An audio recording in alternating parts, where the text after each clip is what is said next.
How do you think about being a great friend? So I think there are a lot of kind of normal answers to this question. Be kind, be generous, be a shoulder to cry on, which are all great, which are all, very good. I think the one that took me a longer time to learn is that your actions have far more influence on your friends than you might think.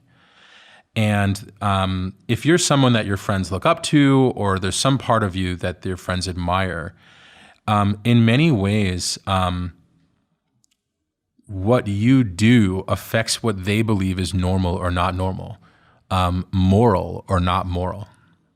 And so I think that oftentimes people don't realize that a great way to be a good friend is to kind of live a life and take actions that you think the people around you should take.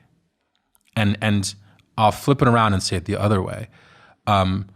A non-intuitive way that you're being a bad friend is if you do things around your friends that they shouldn't do, that will make their lives worse. Because you might think, well, I'm making this decision, but it's their decision. But in fact, people model their behavior and their norms based on what the people around them are doing. So if you make something normal, or if you're contributing to making something normal that's actually going to harm your friends, you're actually not being a good friend. Kind of like that saying where you're the average of your closest 3 or 5 friends or something. Exactly. Right? And you affect that way more than you might think. And so I think oftentimes people kind of overemphasize the be nice and be kind, and they underemphasize, am I doing things in my life that, like, if my friends did them, they would be more fulfilled, they would be happier? Or am I doing things in my life that if my friends did them, they wouldn't be happier? And I think that this is a kind of subtle and an important question, because it also speaks to, like, how bad habits start. Like, usually they start because you see someone else doing them. Most people's actions are kind of triggered off of seeing someone else do something.